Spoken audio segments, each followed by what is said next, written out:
হয় জীৱনৰ দিশ নিৰ্ণায়ক এখন খেলপথাৰ আৰু এই খেলপথাৰখনৰ পৰাই সৃষ্টি হৈছে বহু প্ৰতিভাৰ আৰু বহু ছাত্ৰ ছাত্ৰী বহু কিশোৰ কিশোৰী বহু যুৱক যুৱতী এই খেলপথাৰখনৰ জৰিয়তে সংস্থাপিত হ'ব পাৰিছে হয় মই বৰ্তমান উপস্থিত আছো দিখৌমুখৰ এখন খেলপথাৰত যিখন খেলপথাৰৰ পৰা ইতিমধ্যে বহু ছাত্ৰ ছাত্ৰীয়ে বহু যুৱক যুৱতীয়ে ৰাষ্ট্ৰীয় আৰু আন্তঃৰাষ্ট্ৰীয় পৰ্যায়ত তেওঁলোকে বিভিন্ন ধৰণৰ পাৰদৰ্শিতা দেখুৱাবলৈ সক্ষম হৈছে এই মুহূৰ্তত আপোনালোকে দেখিছে এয়া হ'ল দিখৌমুখৰ জনজাতি হাইস্কুল খেলপথাৰৰ যি দৃশ্য সেয়া দৃশ্য আৰু এই দৃশ্য আজি নহয় তেওঁলোকে কেইবামাহো ধৰি ইয়াতে প্ৰশিক্ষণ দিয়াই আহিছে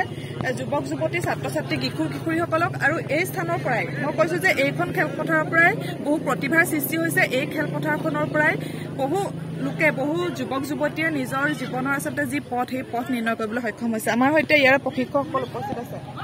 এইখন খেলপথাৰৰ পৰা যিহেতু আমি জানিবলৈ পাইছোঁ যে ইয়াৰ পৰা ৰাষ্ট্ৰীয় পৰ্যায়তো সফলতা দেখুৱাবলৈ সক্ষম হৈছে গতিকে আপোনালোকে কেনেদৰে আগবঢ়াইছিল আৰু এতিয়া ছাত্ৰ ছাত্ৰীসকলৰ কেনেধৰণৰ অৱস্থা হয় নমস্কাৰ আমি দিখৌমুখ বিশ্বজ্যোতি ক্লাবে 1980 চনৰ পৰাই আমি ধাৰাবাহিকভাৱে ফুটবল এথলেটিক্স পিছত এতিয়া আজি প্ৰায় 2 বছৰমান হৈছে আমাৰ মাৰ্চেল আৰ্ট যোগ হৈছে এই তিনিটা ছেক্টৰে আমি কৰি আছিলোঁ কিন্তু আপোনালোকে জানি ভাল পাব যে আচলতে আমাৰ ইয়াৰ যিমানখিনি এটা বৃহৎ অঞ্চল আছে এই অঞ্চলৰ যিখিনি ল'ৰা গ্ৰেজুৱেট হৈ ওলাইছে আৰু তেওঁলোকে যিখিনি ডিফেন্স একাডেমীৰ কাৰণে এষ্টাব্লিছৰ কাৰণে যিখিনি ফিটনেছ লাগে বডি ফিটনেছ একচুৱেলি যিখিনি লাগে সেইখিনি আমাৰ ইয়াৰ এছিষ্টেণ্ট কোচ বকুলে দিয়ে বডি ফিটনেছৰ কাৰণে আমি বিশ্বজ্যোতি ক্লাবে তেওঁক সহায় কৰি থাকোঁ তাৰপিছত আমাক এডুকেশ্যন পাৰ্টটো দিখৌমুখ কলেজে চাই দিয়ে গতিকে আমাৰ এটা ভাল লগা বিষয় এতিয়াৰ পৰা আমি যিখিনি আজিৰ পৰা প্ৰায় 7 বছৰ হৈছে ন 7 বছৰৰ পৰা যিখিনি আমি ডিফেন্সৰ কাৰণে যিখিনি প্ৰিপেৰেশ্যন চলাই আছোঁ তাত আমাৰ আৰ্মিত বিশেষকৈ এতিয়ালৈকে বহুত ল'ৰা এষ্টাব্লিছ হৈছে পুলিচত হৈছে ছাব ইনস্পেক্টৰ হৈছে ইনস্পেক্টৰ হৈছে লাষ্টলি যোৱাবাৰত আমাৰ 2জনী ছোৱালী SI পাইছে আৰু এতিয়াও যিখিনি পুলিচৰ কাৰণে প্ৰিপেৰেশ্যন চলি আছে তেওঁলোকৰ যিখিনি দিছে পুলিচত প্ৰত্যেকটো ল'ৰাই ইয়াৰ পৰা ফিটনেছ পাইছে কিন্তু এতিয়া তেওঁলোকৰ ৰিটাৰ্ণটো আছে ৰিটাৰ্ণ টেষ্টটো কি হয় সেইটো ভগৱান জানে বাকী আৰু ক'বলৈ গ'লে আমাৰ ইয়াৰ পৰা এই লকডাউন যোৱাবাৰ লকডাউনতে আমাৰ 5টা চাইলে পাইছে তিনিচুকীয়া চাইলে আৰু লকডাউনৰ সময়ত যিহেতু কোভিড যি পৰিস্থিতি তাৰ বাবে শিক্ষানুষ্ঠানসমূহ বন্ধ আছে গতিকে আপোনালোকৰ ছাত্ৰ ছাত্ৰীৰ সংখ্যা বা শিক্ষা ইয়াতে পৰীক্ষাৰ্থীৰ সংখ্যা বাঢ়িছিলে নেকি নাই সেইটো সময়ত আমি একচুৱেলি ছিনিয়ৰ যিখিনি আছিলে জুনিয়ৰ আমাৰ যিমানখিনি দেখিছে এতিয়া চাব জুনিয়ৰ জুনিয়ৰ যিখিনি আছে সেইখিনি আমি বন্ধ কৰি ৰাখিছিলোঁ যাহাই কোভিডটো অলপ কম হৈছে তেতিয়া তেওঁলোক আকৌ আমি কল কৰিছোঁ তেওঁলোক আহি গৈছে আৰু কি ক'ব ৰাষ্ট্ৰীয় পৰ্যায়ত কেনেধৰণে ইয়াৰে যিসকল যুৱক যুৱতী কেনেধৰণৰ সফলতা লাভ কৰিবলৈ সক্ষম হৈছে আমাৰ ইয়াৰে বহুত ষ্টুডেণ্টে ৰাষ্ট্ৰীয় পৰ্যায়ত পদক লাভ কৰি আহিছে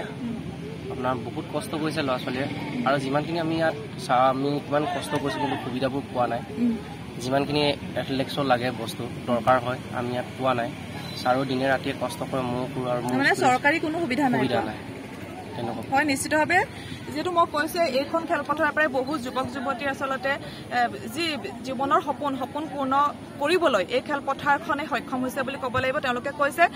আজি কিছুদিন পূৰ্বে SI পৰীক্ষাত 2গৰাকী ছাত্ৰীয়ে এই খেলপথাৰত অনুশীলন কৰি তেওঁলোকে চাকৰি পাবলৈ সক্ষম হৈছে